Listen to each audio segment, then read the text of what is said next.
আক্রমণ ও পাল্টা আক্রমণের ফলে ধ্বংসস্তূপে পরিণত হয়েছে কদমতলা বাজার। ক্ষয়ক্ষতি লক্ষ লক্ষ টাকা। পুজোর মুখে ব্যবসায়ীদের মাথায় হাত। শুনশান কদমতলা। নিস্তব্ধতা যেন প্রাকৃতিক দুর্যোগের পর এক ধ্বংসলীলার নাম কদমতলা বাজার। গতকাল হঠাৎ রবিবার সন্ধ্যা রাত থেকে ধ্বংসলীলা চালায় উগ্র মুসলিম জনতা। এর রেশ কাটতে না কাটতে সোমবার সকাল থেকে শুরু হয় হিন্দুদের পাল্টা আক্রমণ। ভাঙচুর চলে মুসলিম দোকানপাটে। এক কথায় আক্রমণ ও পাল্টা আক্রমণে একেবারে ধ্বংসস্তূপে পরিণত হলো কদমতলা। ঘটনার মূলে রয়েছে চাঁদার জুলুমবাজি। স্থানীয় ইন্ডিয়ান ক্লাবের সদস্যরা এক মুসলিম গাড়ি আটক করে বলপূর্বক চাঁদা আদায় করতে গিয়ে ঘটে চরম বিপত্তি। মারধরের অভিযোগ ওঠে ইন্ডিয়ান ক্লাবের সদস্যদের বিরুদ্ধে। এরপর থেকে সমস্ত মুসলিম অংশের উত্তেজিত জনতা রবিবার দুপুরে বাজারে হালকা ভাঙচুর চালায়। তারপর সমস্ত বিকেল পুলিশের ব্যর্থতার কারণে কাটলেও সন্ধে হতেই ফের উত্তেজিত মুসলিম জনগণ কদমতলা বাজারের দখলে এবং রাতভর ধ্বংসলীলা চালায়। ছোট বড় একটি দোকানও রক্ষা পায়নি আক্রমণকারীদের হাত থেকে। মূর্তি পাড়াতেও চলে ভাঙচুর। বেশ কয়েকটি মূর্তি ভাঙচুর করা হয়। তবে জেলা পুলিশ সুপার ভানুপদ চক্রবর্তীর ভূমিকায় সবাই নিন্দা প্রকাশ করছেন। প্রশাসনের উপর আক্রমণ চালানোর পর সিআরপিএফ জওয়ানরা টিয়ার গ্যাস ছুড়ে এরপর বেশ কয়েক রাউন্ড শূন্যে গুলি চালায়। এতে ঘটনাস্থলে সুলতান আহমেদ নামে এক যুবক প্রাণ হারায়। আরও বেশ কয়েকজন আহত হয়। এরপর ধীরে ধীরে পিছু হটে আক্রমণকারীরা। তারপর মহা আতঙ্কের মধ্যে রাত কাটলেও সকাল থেকেই ফের শুরু হয় মুসলিম দোকানপাটে আক্রমণ। কয়েকটি দোকানে ভাঙচুরের সঙ্গে সঙ্গেই বিশাল পুলিশ, সিআরপিএফ ও টিএসআর বাহিনী বাজার দখল নেয়। সোমবার সকাল থেকে সমস্ত বাজার একেবারে শুনশান ও ধ্বংসস্তূপে পরিণত হওয়ায় বাজারের ব্যবসায়ীরা কান্নায় ভেঙে পড়েন। পুজোর প্রাক মুহূর্তে লক্ষ লক্ষ টাকার ক্ষতির মুখে ব্যবসায়ীরা। বর্তমানে আগামী 9 অক্টোবর দুপুর 12টা পর্যন্ত 163 ধারা জারি করা হয়েছে মহকুমা আধিকারিকের পক্ষ থেকে।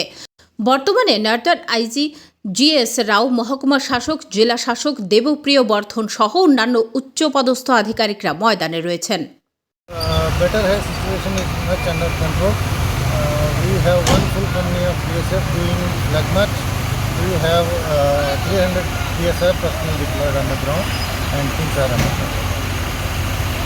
সিসি ক্যামেরা ভাঙছে, আমার দোকানের খাতা উতা যা আছিল, খাতার বেগের ভিতরে টাকাও আছিল, সব শেষ। দোকানের মালপত্র নিয়ে রাখছি না করে তালা তোলা ভাঙ্গিয়া ক্যাশ উস নিয়ে আমার দোকানের মালপত্র, চাউলের বস্তা, মরচর বস্তা, তেল, 5 লিটারের তেলের ক্যান সব ভাঙ্গিয়া গুলা সব লইয়া গেছে। বাজারও কেমন দোকানপাট ভাঙচুর হয়েছে? বাজারও হিন্দু দোকানপাট তো প্রচুর ভাঙছে। প্রায় যতটা আসলো কাঠের দরজাওয়ালা সব শেষ, সব ভাঙ্গিয়া গুলা।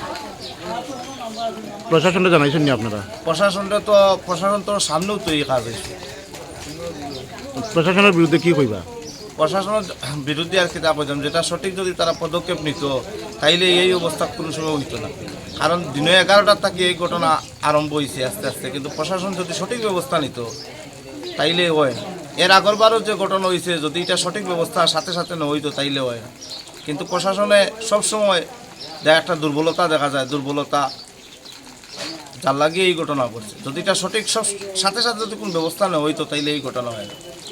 প্রশাসন কি পারে না, আজকে দিল্লি থেকে ফ্লাইটে ধর্মনগর এই আগরতলা আইতে কত সময় লাগে, ধর্মনগর আইতে কত সময় লাগে, ঘন্টা 2-এর ভিতরে আওয়া যায়। কিন্তু সকাল 11টা থেকে এই প্রবলেম আরম্ভ হয়েছে, আর রাত্রে সম্ভবত 10টা-11টার সময় ভাঙচুর হয়েছে।